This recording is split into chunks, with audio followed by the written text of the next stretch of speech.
Welcome to the Rejuvenate, Focus and Relax podcast series by Apex Hotels. I'm Celine Morin. I'm a registered dietitian, professional speaker, author and well-being consultant. Today, we're going to learn about how to manage our energy more effectively. And we're going to do that by looking at how to snack for stamina.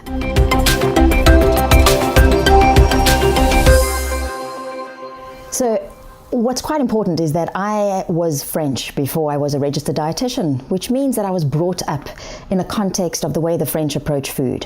So I have these memories of many hours spent at lunch tables and long meals and a joie de vivre around food and wine.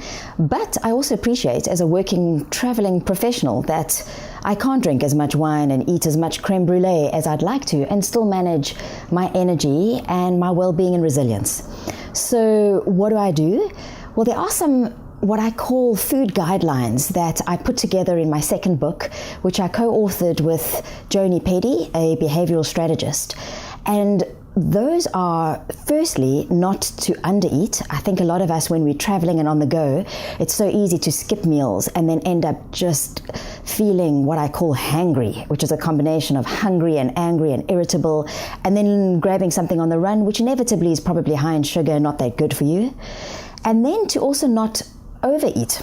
Because when we overeat, I think we all know that when you have a big lunch, you can feel like you want to have a long siesta and you're not that productive in the afternoon.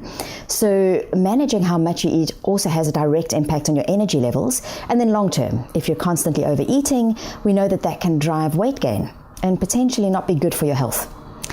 Then another food guideline that I recommend is to choose mostly real, unprocessed food. So what that means is to eat like an artist as much as possible and make your plate a canvas for color. And when I say color, I don't mean Smarties or wine gums. I mean, if you think of nature and nature's colorful foods, that would be fresh produce, so vegetables, salads, and fruit. A really well-known doctor and nutritionist called Dr. Mike Pollan summarizes how we should be approaching food, and I totally agree with him 100%. And what he says is in 3 lines. Eat real food, not too much, mostly plants. So if you follow that guideline, you'll likely really boost your energy levels no matter where you are. And then no matter where you are and what you're doing is to always be balanced. So that ties in with my French heritage, is that we don't need to be purist and get everything right all the time. In fact, the guideline that I recommend is the 80-20 principle, which is if 80% of the time you eat well, then 20% of the time when you don't because you're rushed or stressed or you're out with friends, that's okay. You're still going to get great results. If you try and do everything right 100% all the time, you end up setting yourself up for failure as opposed to setting yourself up for success. And then above all, because we eat for life and life is a long journey, is make sure that you have fun. Because eating right and being healthy should not be about deprivation. We're talking about rejuvenation, and we're talking about being able to focus and relax and have fun. So don't feel guilty, rather approach food in a balanced way. I know that certainly helps me to stay on track. And as somebody who travels a lot, I find that it's not always easy to have structure and routine. So a principle that works well for me is to snack for stamina. That means to eat light but eat often and make sure that I have the right kind of snacks close at hand so that I can manage my energy levels.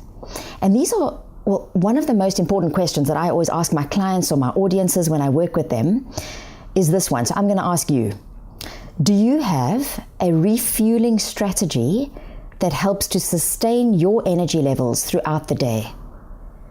Why is that important? Because I think most of us would like to have the same amount of energy at 7 p.m. as we do at 7 or 8 a.m. But the reality is that a lot of us, we get up early, so we leave home in the dark, and we get back late, so we get back home in the dark. And in between that is the sense of maybe mayhem and chaos. So how do we have a strategy that can help sustain our energy levels? Because if you're getting up early and maybe missing breakfast, maybe you're doing a school run with kids, you're rushing to the office, you then have back-to-back meetings, so inevitably you're probably having back-to-back cups of coffee, maybe you're skipping lunch, so in the afternoon you're looking for a snack, and what's around is maybe some crisps, or a chocolate or a handful of biscuits, you end up getting home after a long commute and you're so hungry that you end up having much more than what you need, and potentially then going to bed on a full stomach. And that's a strategy that's going to result in your blood glucose levels, which is your blood sugar, being quite erratic. And if you're wanting to manage your energy, and if you want to own the title CEO, and for me, that stands for Chief Energy Officer. And that's really cool, because if you can call yourself your own Chief Energy Officer, that means that you're able to mobilize energy on demand. And today, with the reality of us being time poor, stress rich, we really need to be able to get so much done in less time. And so managing energy physically, mentally, and emotionally, and feeling rejuvenated at any time in the day is a real asset to have when you're going about your work. So how do you do that? Well, the only way to manage your energy is to manage your source of energy, which is your blood glucose or your blood sugar levels. And the way to do that effectively, well, if I share the way that I do it, the strategy that I use 80% of the time, because remember, we don't want to strive for perfection, the strategy that I use most of the time is to snack for stamina. So I make sure that in my environment, I have snacks that are going to help support and sustain my blood glucose. And so what does that look like? Because it's not a handful of M&Ms or perhaps a packet of crisps every 2 hours. It would ideally be something that provides a bit of protein and a bit of fiber. So if you haven't done a Nutrition 101, what that means is if you think of fiber, hopefully you're thinking of foods that are not processed. So that would be things like fruits, fresh fruit or dried fruit. Of course, it would also include vegetables, and what works on the run are maybe what we call crudités. So things like cherry tomatoes, baby snap peas, baby corn, baby carrots. And then combine that fiber with some protein or a healthy plant fat. So that would be something like nuts, seeds, nut butters, cheese, avocado, cold meats, fish. So 2 practical examples that I use a lot. In fact, that I used this morning. I had some dried fruit with a handful of almonds. So I had 3 or 4 dates on the run with a handful of almonds. Another example could be maybe a high fiber cracker or some fruit with avocado or cheese.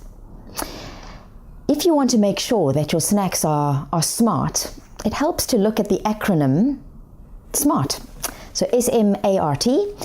S would be strategic. That means that you've got to have the snacks around when you need them, a bit like a strategy. You've got to know what you're doing and put in some planning. That means that you've got to shop, drop, and stop. So shop for the snacks online, maybe once a month, or shop and put them in your environment. Then remember to stop to actually have them, especially in the late afternoon. That tends to be a time when we don't snack, and then we have a long time between maybe eating something at midday and getting home, and then end up overeating. And if we have wine before we eat, then we tend to really then eat a lot. Then make sure the S is for strategic, the M is for measurable and mindful. So whenever you eat, is to try and be mindful about it. If we're not mindful when we eat, it's so easy to overeat and to have what I call snack amnesia.